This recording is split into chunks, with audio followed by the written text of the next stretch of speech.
Thank you very much. Hello, everybody. How are you? Hi, darling. Hi. How are you? Thank you very much, everybody. This is an honor. And, you know, I walked in, the first question that I asked, should we change the name from Fort Liberty back to Fort Bragg? First question.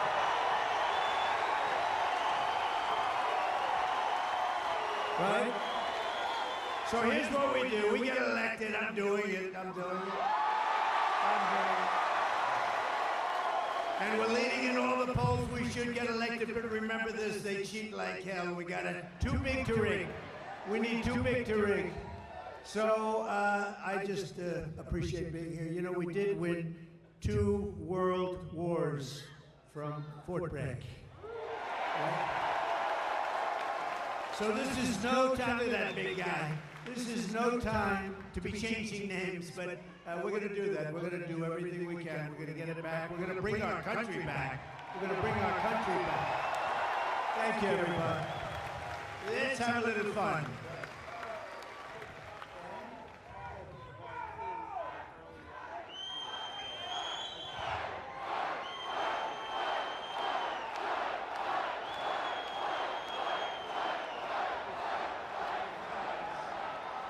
Mr. President, I don't think you're going to have a problem with North Carolina. I think they love you here.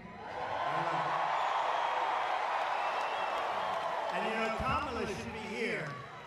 She shouldn't be anywhere else. And they're missing $1 billion that they gave to migrants coming into our country. Some of them are murderers, some of them are drug dealers, some of them, many of them. 13,099 murderers came into our country during their 3.5, and we're missing $1 billion they gave them to the migrants that came in, and now we don't have the money. We'll do it, but they don't have the money to take care of. That's why they're giving you lousy treatment in North Carolina in particular, and we don't like that. So we're going to let it be known, and they have to get a lot better because people are not happy. Well, you're absolutely right, Mr. President. And before we start with that town hall, I actually wanted to mention that one of your friends here is Silk. Silk, are you here? Where are you at? Oh. I'll tell you, she is my friend too. And she is my friend.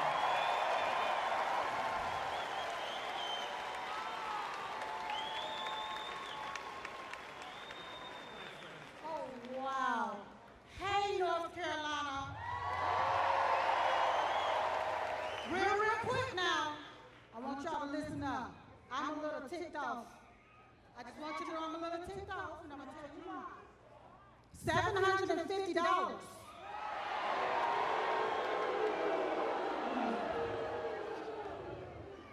Where American tax dollars is being used to fund illegal aliens into our country. And these illegal aliens didn't pay one dime or one red cent into our system. And all Kamala Harris and Tampon Timmy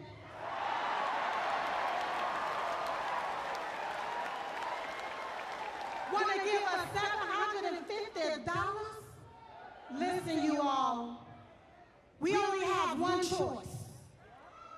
One choice, and that's President Donald J. Trump.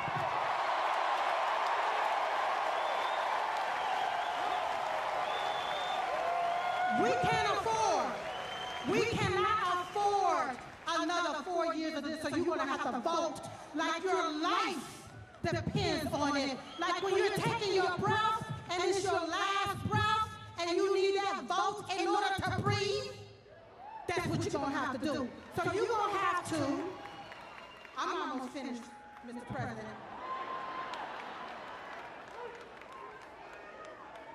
So what you're going to have to do, you're going to have to overvote the cheat, you're going to have to outrun the runway, and we're going to have to make it too big to rig.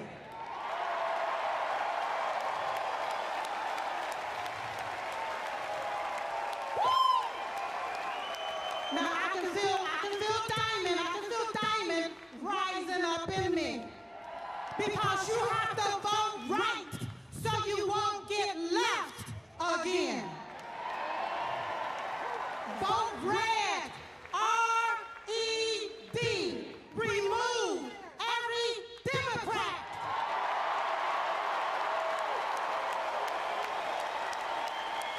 They gotta go. They gotta go. Now, while the media continue to play the race card, we're going to continue to play the Trump card so we can win, win, and win. Thank you, everybody. Thank you. So, you know, it was 9 years ago, and my beautiful wife, our first lady, we love our first lady. Did you see her interview on Sean Hannity and with Ainsley in the morning? She did great, but 9 years ago she came to me, she said, you know, there are two women, and they are really incredible. I said, who the hell are they? He said, you got to see this. You're not going to believe it. They had a thing, and we fell in love like almost immediately. And her sister was just unbelievable too. And she passed away like a couple of years ago now. It's a long time ago. It seems it goes fast, right? But what a great combination. We love you both. They were loyal to me from day one. When they heard stuff, they said, that's a lot of crap. They were with me from day one. And that Trump sign gets bigger and bigger. I said, that's so nice, I want to buy one for myself.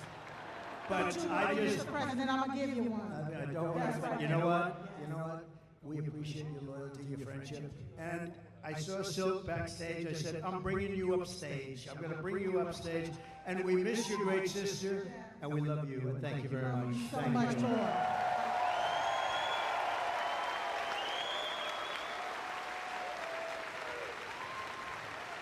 Thank you.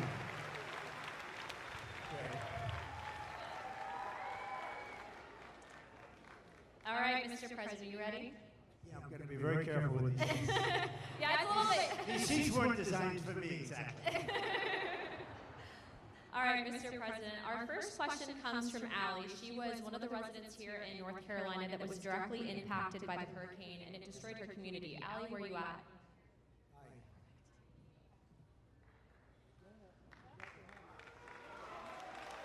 Good evening, President Trump. My name is Allie, and I'm from the foothills of North Carolina. Our entire community has been decimated. Thank you, President Trump, for visiting the disaster sites to bring attention and donating millions in relief. Thank you. This week, we have learned that not only did 13,000 murderers illegally cross our border, but FEMA is out of money because they have been providing $9,000 to every illegal. Enough is enough. We must put Americans first. How soon will you start deporting murderers? So let me just tell you that you're right about that. It's 13,099 to be exact. And murderers, many of these people murdered more than one person. One did 7. These are not people we want in our country. So this was, I guess, released by somebody that loves us. Maybe in Border Patrol. We don't know exactly where the numbers, but these are certified numbers. And you had 16,000 drug traffickers. You had numbers that nobody's ever seen, 645,000 criminals overall. They're in our country. Nobody has any idea. They're from places unknown. Nobody knows who they are, what they are, but we know that we have over 600,000 people released into our country, along with the ones that you were talking about, the 21,000. But of them, 13,000, more than 13,000 are murderers. And some were on schedule to die. They were scheduled for the death penalty. And we have them now nicely ensconced in our country. I'll tell you what, we have the worst president and the worst vice president in the history of America. They are horrible. They are horrible. That could happen, and just the concept of open borders doesn't make sense. You know, we built 500 miles of wall more, and we were going to add another 200, much more than I said I was going to do. And that's why we had the best numbers ever. Oh, the chart. So you know the chart. My favorite chart, Allie. My favorite piece of paper, my favorite chart, but we had a chart. Do you have something up here that could show? Oh, I love that. I love that chart. Oh, I love that chart. If I didn't look to the right, I wouldn't be going to Butler tomorrow. You know we're going to Butler tomorrow. If I didn't look over, so, no, but that, if you look at the chart, at the arrow on the bottom, that shows the lowest number in the history of our country. That was the day I left office. And these clowns took over, and what they've done to our country, between that and so many other things, what they've done to our country. But, you know, I view inflation was the worst we've ever had, I think. They say, oh, it was only 48 years. Somebody, one of the fake news back there, they corrected me one time. They said, no, 48 years, oh, okay. But it wasn't. I believe it was the worst that we've ever had. And that's been one of the big problems. But to me, and I know you talk about the bad economy, you talk about all of the costs, and the costs are so bad. To me, the worst is the border. Because it's like, what they're doing is they're destroying our country. And it's not easy. We're going to get them out. We're going to have the largest deportation in history. I'm not proud to say that either. But it's a tough thing to do. And we're going to get, Anna, we're going to get the criminals out. We're going to start with the worst of them, and we're going to get them out. And you know what's going to help us? Local law enforcement. Local law enforcement. They're going to be great. They know their names. They know their serial numbers. We're going to get them out, and, you know, very simply, we have a little thing called MAGA. Everybody here knows MAGA. It's called Make America Great Again. That's what we're going to do. We're going to make America great again. Thank you, Don. Really good question. Thank you. You know, Mr. President, to your credit, too, I think that's largely why you've actually outpaced every other candidate for president with the support from the Hispanic American community, because it's not just a race thing. We all want border security, so thank you, Mr. It's President. an incredible community that we, I don't know, it's just very energetic. You know that, right? It's energetic. And they're very entrepreneurial, and they love our country. And we got record numbers with the Hispanic community. And I don't know, it just works. It just works, so I appreciate it very much. Thank you. Thank you. Thank you, guys. All right, Mr. President, our next question is from John. He was a Green Beret captain who was actually kicked out of the military. I think he's going to share his story with you. 1 second. Hi. Good-looking guy. Thank you. Good evening, Mr. President. I'm John Franklin. I was a Special Forces Green Beret who was forced out of the military because of the COVID-19 vaccine mandate.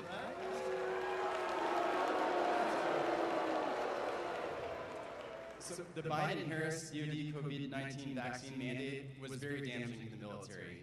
It forced thousands of service members out, and thousands do not want to join now. The Biden-Harris DoD has the lowest recruiting in modern history, and now they're pushing more woke training. So how do you plan to repair the military from the damage that was done and hold military leaders accountable?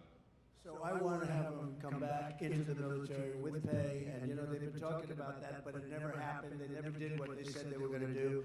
There should have never been a mandate. That should have never happened. You should have been given choices, we say. We want choice in education, and we want a choice there, too. And that should have never happened. And, you know, we've lost some of our best people in the military, too. Did you leave? Did you leave? Did you ever take the vaccine? I never did, sir. So you wanted a choice, yeah. Would you go back in if they were able to? As long as there's accountability, potentially. Yeah, no, there would be accountability, is right. They're going to roll fire in their asses. We don't want to lose this guy. He's central casting. We want to get him back in. Yeah, we're going to take care of it. I hope you do come back. Or I hope you do very well outside, to be honest. Wherever you are, I just want you to do well. But we're going to get a lot of people coming back. They should have never had the mandate. The mandate was a big mistake, and they treated people terribly, terribly.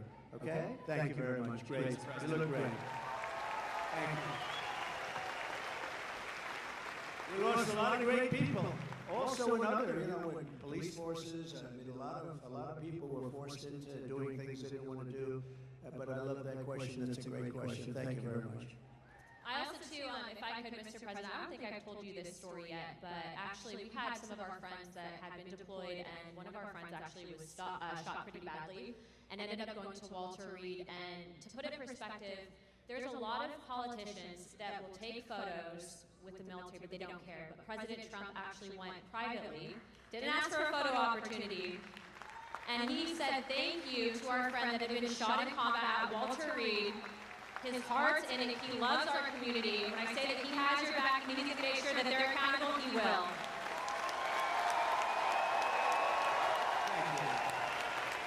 Thank you very much.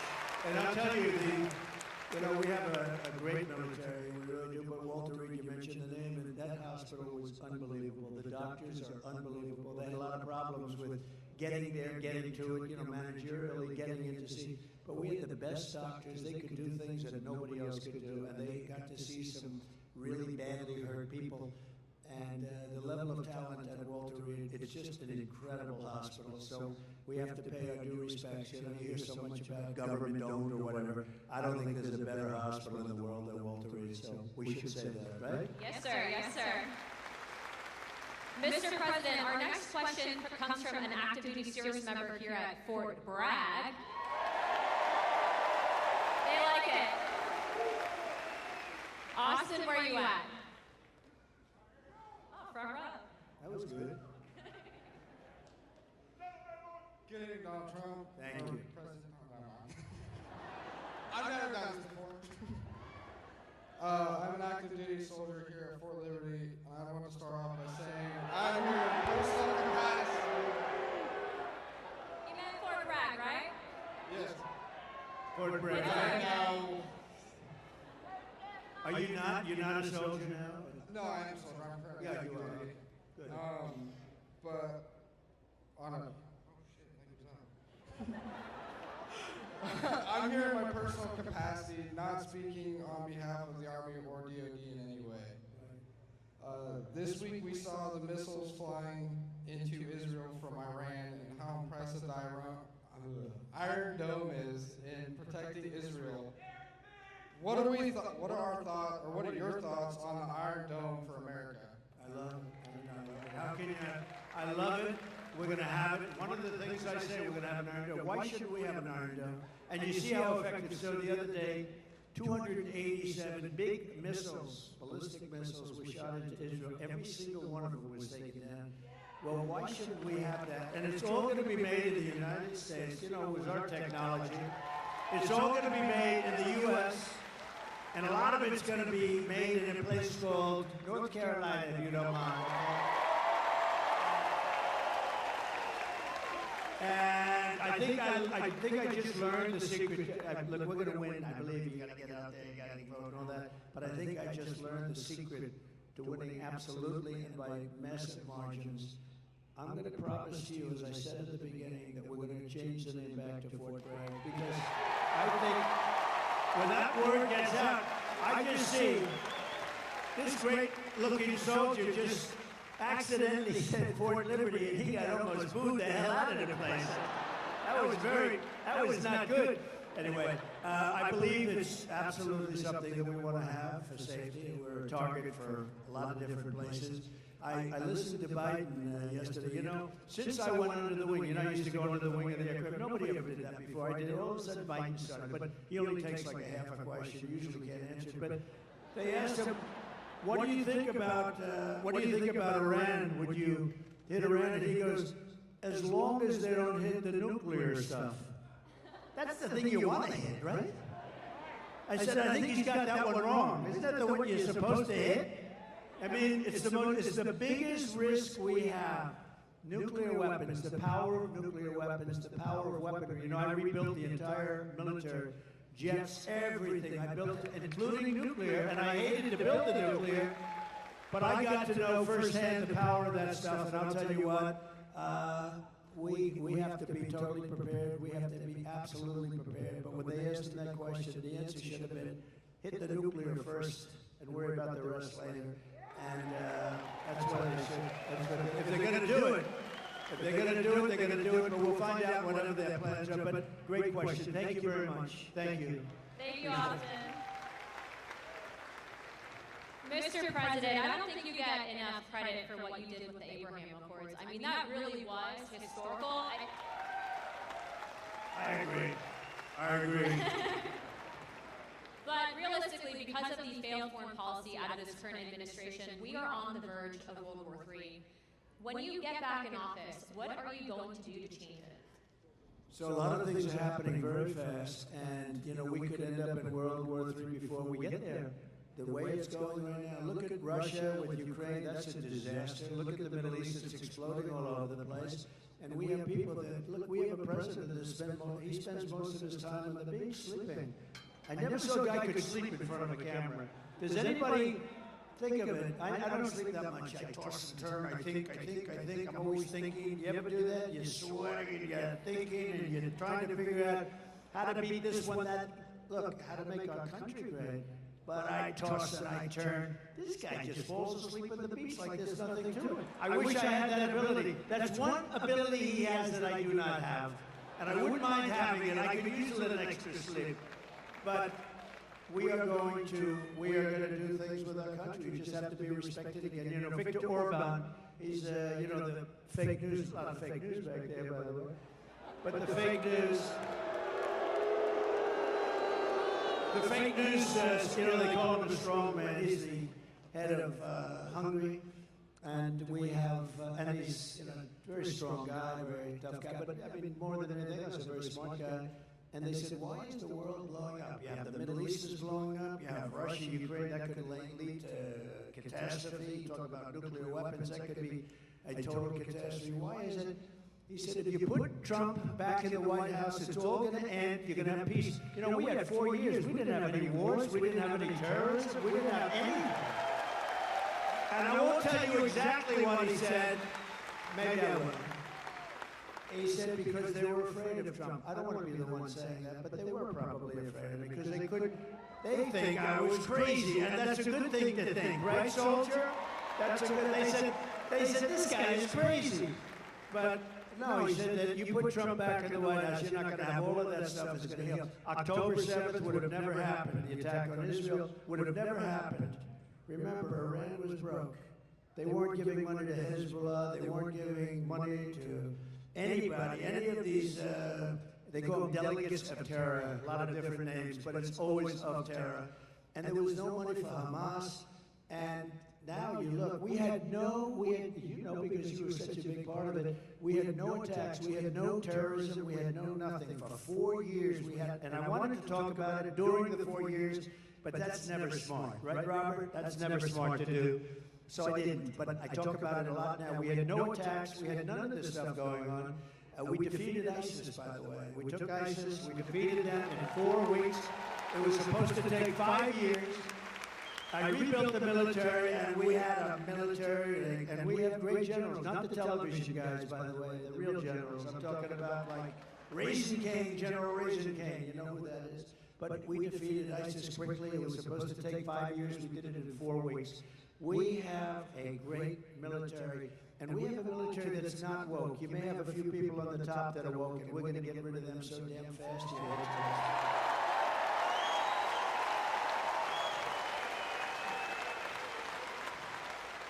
Yeah, he's not kidding. I mean, we've traveled around the world just on CODELs, and every single world leader that we met with said that they needed you back because you'd be tough on China. They know that other people won't be tough on China, but you'll be tough on China. China likes us back. China wants to see a little stability too, but I charged China hundreds of billions of dollars in taxes and tariffs, and they paid it. And frankly, we had a good relationship with President Xi. But they paid hundreds of billions of dollars. No other president got them to pay 10 cents. Not literally, not 10 cents. Got hundreds of billions of dollars. And you know what? More importantly, they respected your country. They don't respect us anymore. They respected your country, and they'll respect us again. Amen, sir. Peace through strength. Our next question is from Sarah. Sarah is a VA advocate. Sarah, where you at? Oh, perfect. Hi, Sarah. Good. We're working now. As you know, we talked about Walter Reed, sir, and I'll just say my husband is one of the most catastrophically wounded surviving service members, and you visited with him there many times. Wow. And this past July, you saw him in Charlotte. Yes, sir. Is he here now? Not tonight, but you just saw him this summer, so he was so happy to see you this summer. Yes, sir. Yes, sir. But I want to talk about all the advancements you made for community care, and you empowered veterans to choose their own providers. and Secretary Wood. And I was so proud to stand with you many times in the White House as you signed historic legislation and executive orders to take care of our military and veteran families. We've watched that community care access, where a veteran can choose his or her own provider. We've watched that be actively limited and actively rolled back.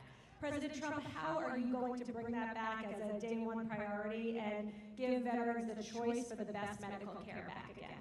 It's such a great question, and thank you. What a good wife that is, and I'll bet your husband's great. You love your husband, right?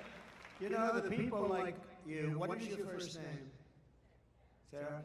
People like Sarah are so important to our country because they take care of people that are great heroes, real heroes, and they take care. And if they didn't take care, the hospitals would be unable to do it. They just would be this right now. I mean, with all of the migrants have taken over our hospitals. They've taken over our schools. We don't have anything, but people like Sarah, the job they do is incredible, and they do it out of pure love. They don't do it for any other reason. They do it out of pure love.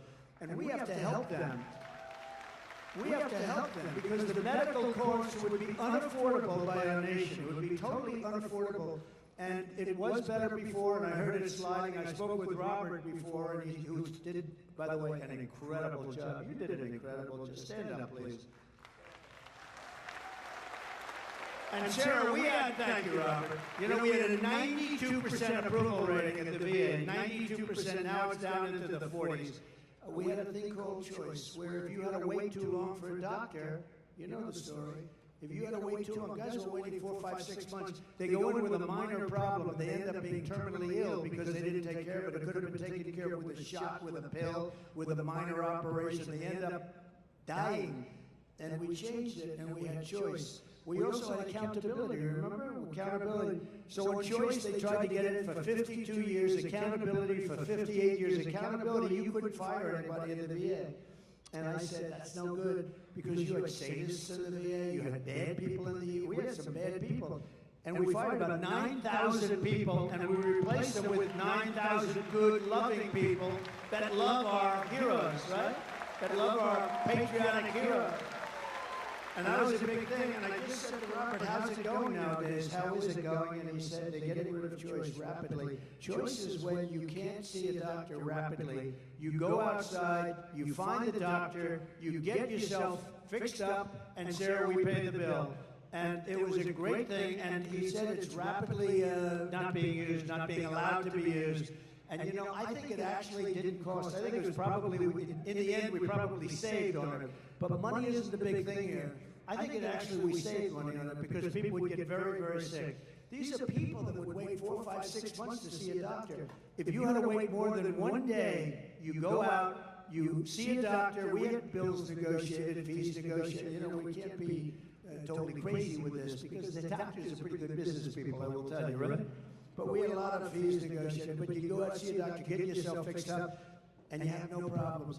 It was one of the best things we ever did. And now this group of lunatics that don't give a damn about the military, they're making you go through that waiting of 4, 5, 6 months again. And our people can't. We have great doctors, but they can't handle the loads. And we're going to go back. We get back in, we're going back to that, right? We're going back to it immediately. You're going to be in great shape, Sarah. You and your husband are going to be in great shape. And thank you very much. Incredible. Thank you, Sarah. Mr. President, we actually have someone that, and before we ask his question, I wanted to read this to the crowd. He had actually written a letter to you after you'd been shot in Pennsylvania. Dear President Trump, watching you during the Butler rally and you getting back up, both my wife and I gave a sigh of relief as well as a few tears. I would be honored if you would accept this small token that I received as a young Marine in Vietnam. My wife and I both thought it appropriate. God bless you, your family, and the United States of America. Sincerely, Dwight. Dwight, where you at?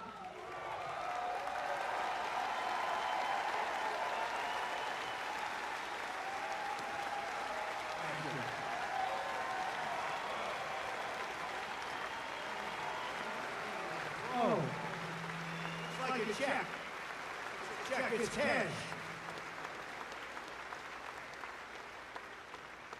For those of you who may not know, Dwight had given President Trump his Purple Heart. Right. That's right. couldn't think anybody more deserving of the Purple Heart. You took it, you laid down there, you got back up, and the first words out of your mouth was fight, fight, fight.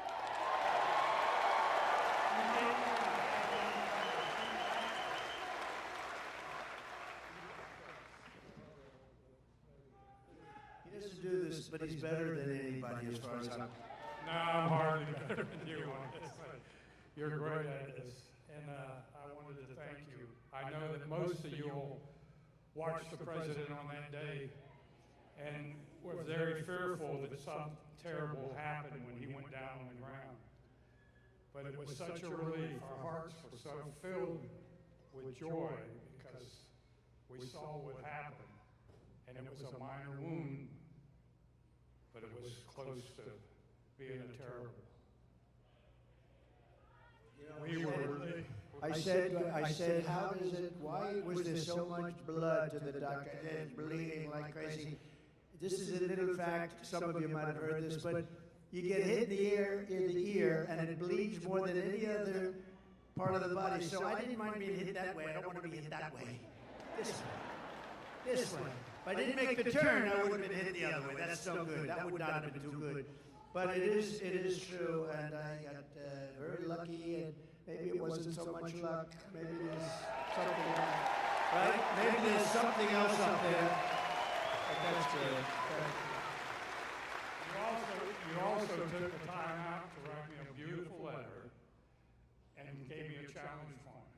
I never expected that from the President of the United States. Thank you very much. It was a great honor, and I remember it very well. Thank you. I served as a Marine in Vietnam, proudly served as a Marine in Vietnam. And thank you very much. There were quite a few that did. And when I came back from the service and stuff like that, we didn't get quite the greatest greeting, but a lot of the veterans nowadays are homeless. There's 7% were homeless before Biden and Harris took over. Now there's 14%. I would like to know what you're going to do to prevent this from getting any larger, and also kicking these illegal aliens out of the freaking hotels.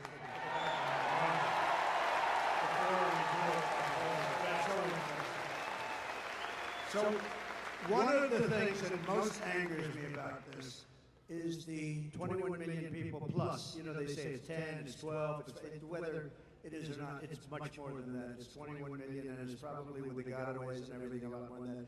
But one of the things that most angers me is that you have veterans on the streets in front of a hotel, and you have illegal immigrants. Some of them are serious killers and drug dealers and all the people that we talked about before, and terrorists. And those people are being walked into a hotel, and they're staying in a hotel, and they walk by veterans who are sleeping on the street. And it could be cold, it could be hot, and it bothers me. If we stop, if we close our walls, we're going to be able to handle it. They are spending so much money on taking care of the illegal migrants, now we call them. We used to call them illegal aliens. I call them whatever the hell I want to call them. So do you. But they're not supposed to be here.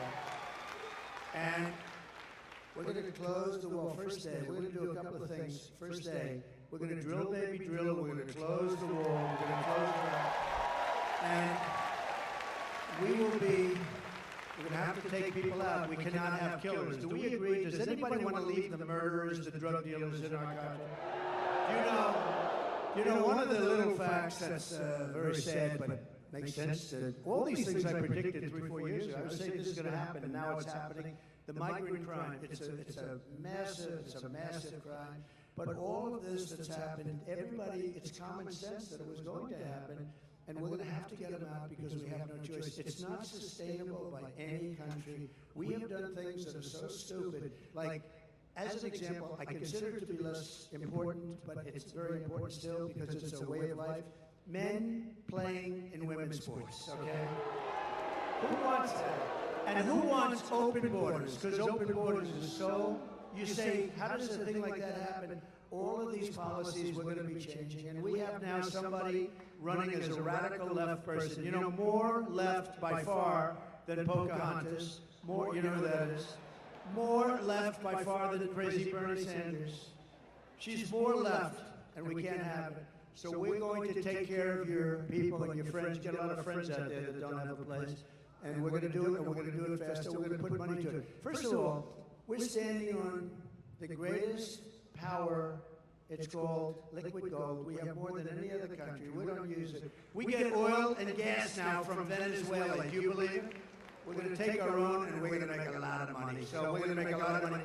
We're going to take care of our veterans properly. We're not going to have that happen. Thank you, Dwight.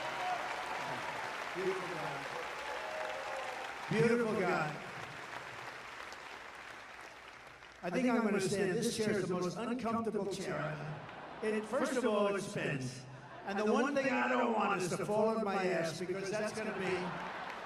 That will be the only story. They'll say, sir, you did great. Too bad you fell. That would be the only story. So I'm not sitting in that sucker. I think it's a booby trap. That was put there by Kamala.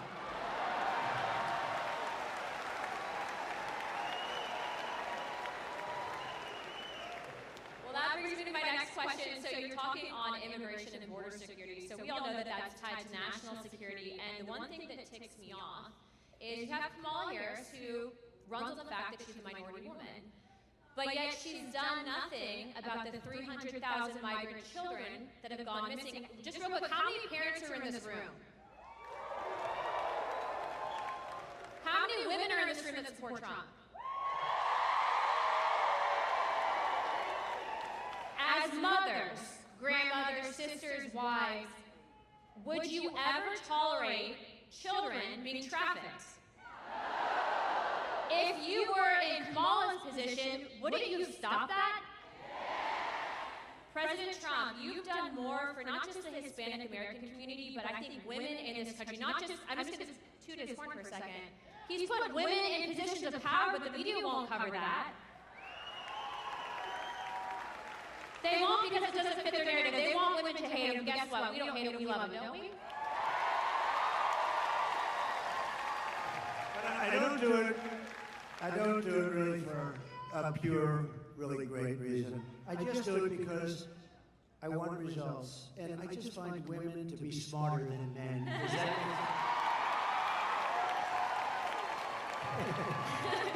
men, you don't mind I do that every once in a while. It's not bad. Thank you. Well, Mr. President, to follow up on that question, as a grandfather and a father, what are you going to do to stop the trafficking of women and children in this country, and specifically with the migrant children as well? So we had it down to the lowest number. You saw that on the graph. That included drugs, that included trafficking in women, mostly women and children. But you mentioned the numbers, to be exact, 325,000. Now think of that. You could fill up the biggest stadiums many times with this. 325,000 children are missing during the Biden reign. Now let's say her, because they made her, and you know it's funny, when you say Harris, right? Nobody knows who the hell I'm talking about. You say the Harris team, who nobody knows. You have to say Kamala. So Kamala. But Kamala and Biden, 325,000 just during this almost 4-year reign. That's missing, but many of them are dead. Many of them are in sex slavery. Many of them are slavery, period. And they're gone, and never to be seen probably by their parents again. Never to be seen. Their parents are all over the world looking. They're looking for them. And what we've done here is so horrible. 325. Can you imagine if that were me, where they were missing? This would be the biggest story. The fake news media never talks about it. You know what they're not talking about? And you know, Anna, you know what they're not talking about? They're not talking about something else that's very important. They are doing, this is Katrina, they are doing the worst job on a hurricane that any administration has ever done, and these people don't want to talk about it. They don't want to talk about it. People are saying it's the worst job, and you people know it, a lot of you people know it because you're here, but they've done the worst job. Kamala has done the worst job. And it's really like her, because she was put in charge. Now she said, I wasn't the border czar. They shouldn't go. Well, she was always the border czar. She never went to the border until a little while ago. And then she made a speech like I'm going to start getting very tough. Why didn't she do it 4 years ago? You know, you could always say, why didn't... And all she had to do is leave our policies. We had Brandon Judd, we had Tom Homan. You know Tom Homan? You see him a lot. He's great. Like Central Casting, he was great. All these people are great. We have great people there right now.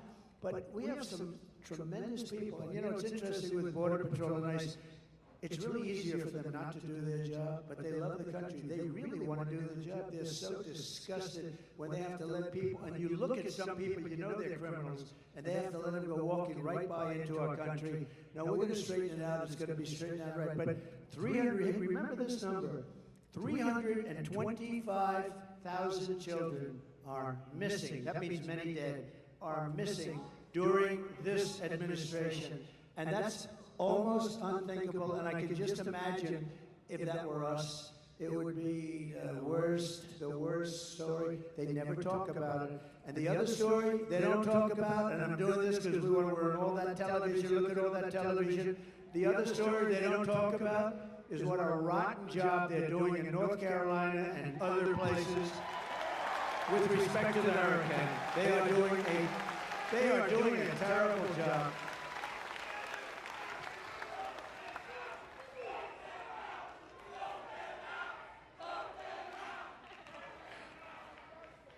Mr. President, to follow up on that, because the media is here, I do believe that they've intentionally, and this is my opinion, not helped out those residents because it's red communities that are impacted. Let's call a spade a spade. Do your job and do better. One thing, so Elon Musk, we all love Elon, you know, Elon. We have to take care of our brilliant people. We don't have too many of them, right? There aren't too many brilliant people. But I got a call, an emergency call 2 days ago to speak to Elon, and he endorsed me very strongly. He endorses me almost every day. He wants us to win so badly. But Elon is a brilliant guy, between the Tesla and this, that, the rockets, but he also does something called, you know, the Starlinks. So he has Starlinks. Now, I'm not too familiar with it. All I know is it's really supposed to be great. So they call, because in North Carolina and parts of North, and a little bit Georgia, but in parts of North Carolina, every line is down. There was no calls, no anything. Nobody could get through to anybody. And I got a call from a big person in North Carolina. Could you possibly call Elon Musk, because we need help with Starlinks? Could we get Starlinks, you know, really? And I did, and he was great. And, you know, he did something that was, he had it ordered. I got a call during my phone call.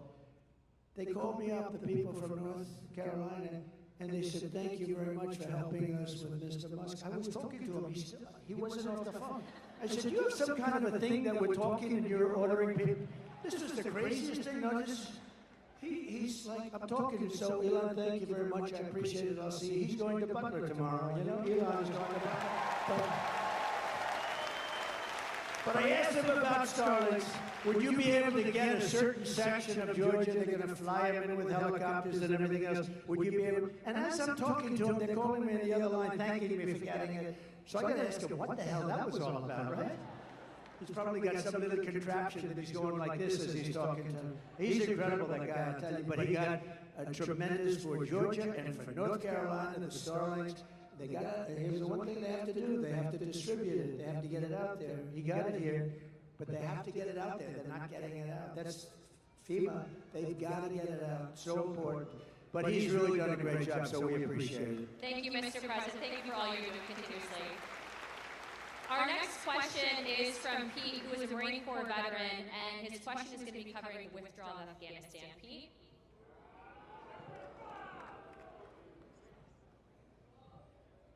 Mr. President, I am Pete from North Carolina, and also a Latino for Trump. I knew I liked him.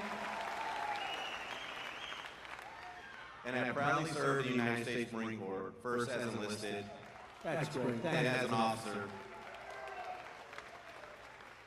Despite what the Vice President says, we sadly lost 13 under her watch. It sickens me, many of my fellow Marines, as well as my friend, Lieutenant Colonel Scheller.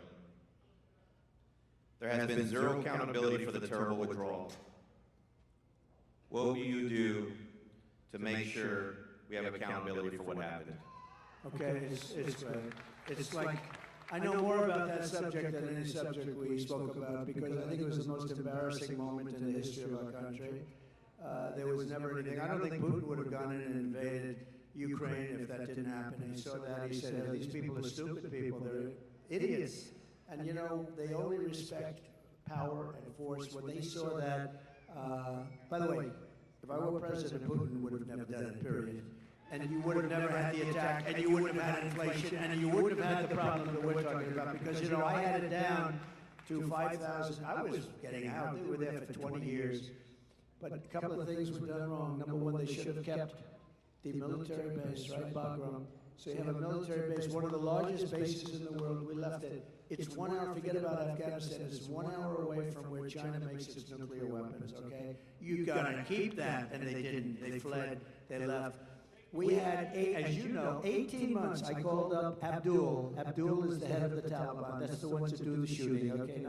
Not the Afghans. It's called the Taliban. And the press said, why would you call him? Because that's where the shooting is. And I called him up.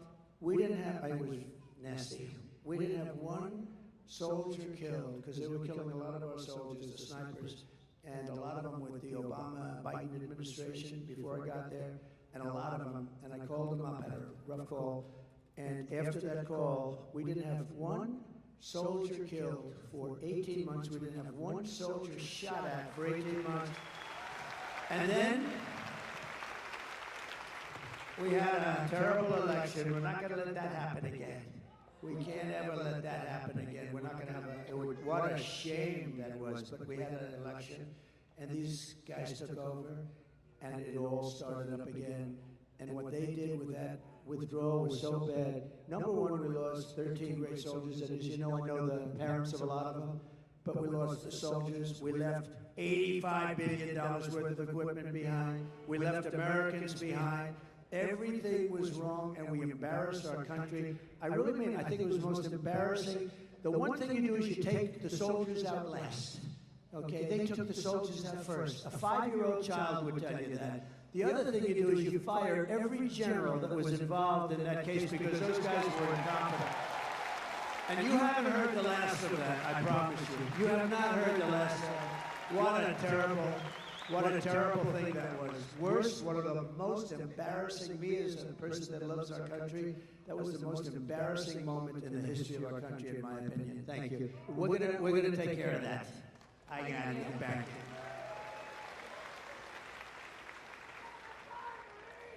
Mr. President is such a good title for him, isn't it? You do know she's a congresswoman, right? And a highly respected one. She's actually a killer with her husband and the most beautiful baby you've ever seen backstage. But she's a congresswoman from Florida, and I have to say she's a highly respected person. Thank you, Mr. President. Thank you. Mr. President, our next question is from Terry in regards to military pay, and Terry is from the 82nd Airborne.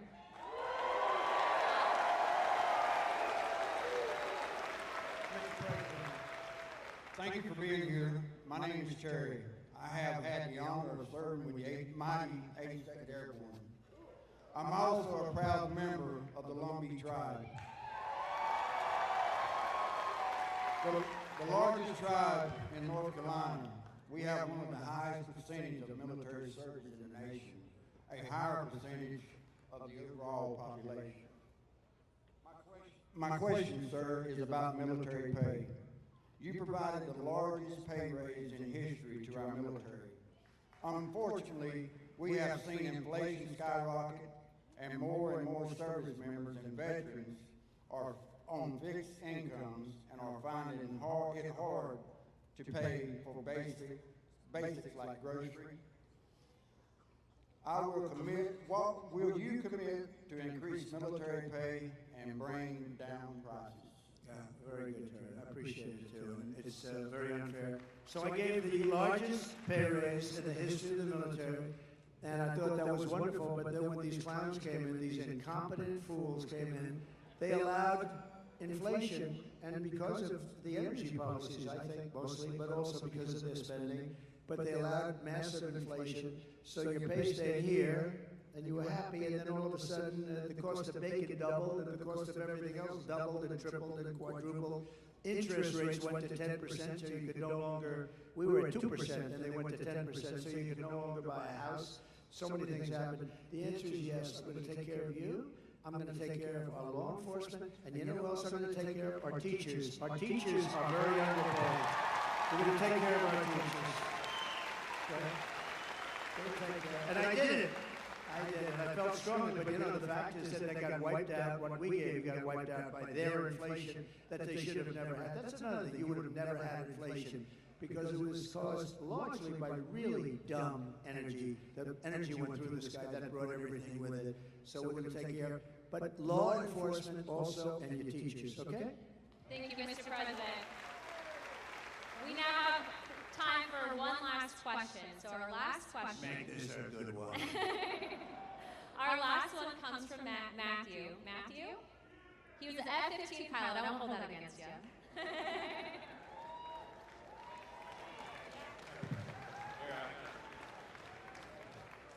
Mr. President, first off, I want to speak on behalf of everyone here and say thank you for taking time tonight to speak with our troops.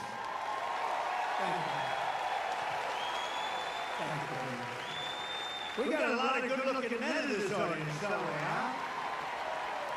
And a lot of good-looking women also, by the way. Thank you very much. Okay, go ahead. I'm going to revisit something you've talked about already. My name is Matt Lohmeyer. I was an Air Force F-15 pilot and I was a commander in your newly created U.S. Space Force. I am also the first veteran of the Space Force because under the Biden-Harris regime, I was fired from my command and lost my pension for criticizing DEI trainings that were rampant in the military. Those trainings are still dividing our troops, and thank you for saying you would fire those few woke generals who are a big problem. They're gone. I'm going to suggest that it might, in fact, require ongoing oversight and a persistent, consistent, watchful eye within the Pentagon to ensure this monster never returns to the Defense Department. Will you consider establishing a special task force, office, or position to ensure that these monsters never return to the Defense Department? You know what I'll do? And I'm pretty good at this stuff. Sometimes you get it wrong. I'm going to put you on that task force. I think it's good. Not going to do better than that. I'll put you on. Make sure you get it. Beautiful. I have your approval. Yes, sir. I have your approval. We're not going to get better than him. You're right about it. You're right. So thank you. I'm cut. Mr. President, that wraps it up for the evening. Do you have any closing statements to everyone? Well, I just want to say that it was very important that I got to North Carolina. You know, Laura, my daughter-in-law, gave me the most beautiful grandchildren. But Laura's here. I don't know if she's right here or where is Laura? Would you come out here? She is absolutely there. Come on up here. Come on.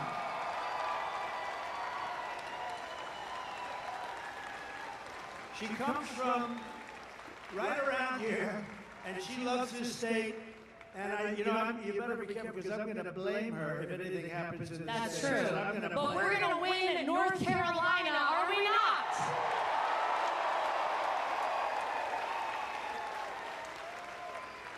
I am from right down the street a little ways in Wilmington, North Carolina, where I was born and raised.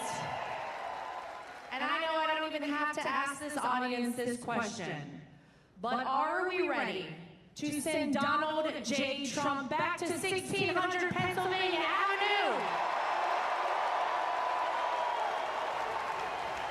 All right, here's what I need from everybody. You might know that I am right now the co-chair of the RNC, thanks to my father-in-law calling me one evening. But here's how we are going to make it too big to rig. Here's how we're going to swamp the vote. Is everyone in here registered to vote?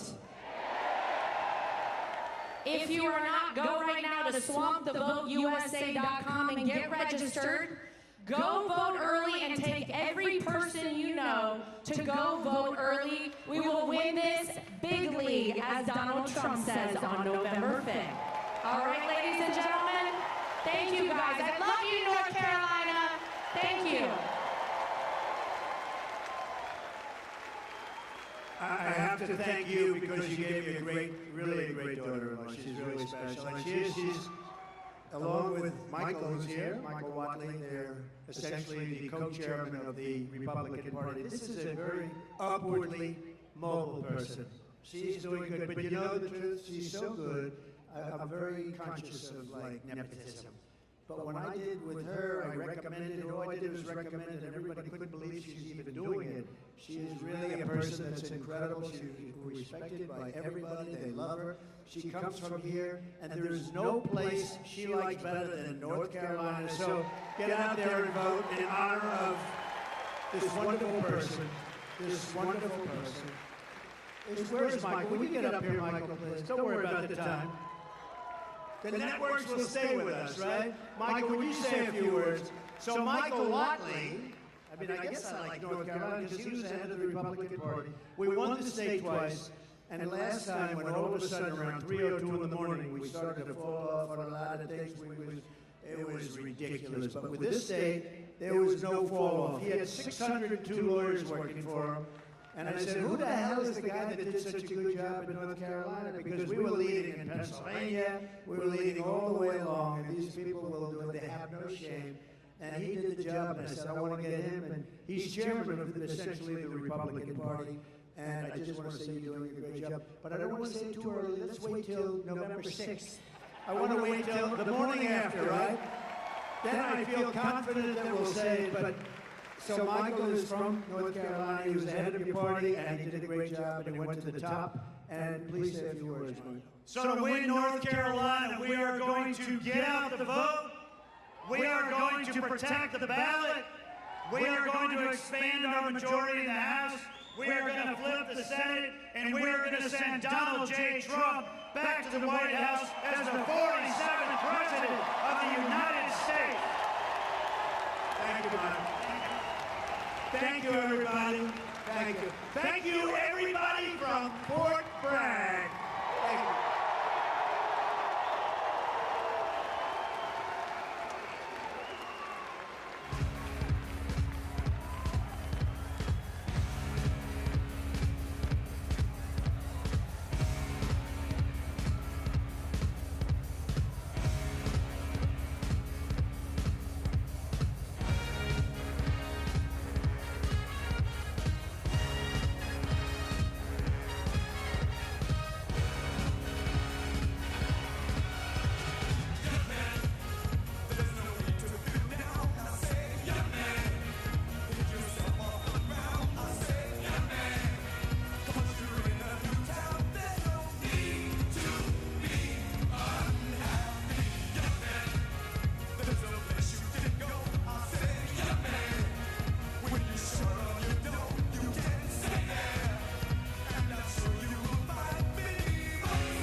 picture that with a Kodak. Or better yet, go to Times Square, take a picture of me with a Kodak. Took my life from negative to positive, I just want y'all to know that. And tonight, let's enjoy life. Pitbull, Naya, Neo, that's right.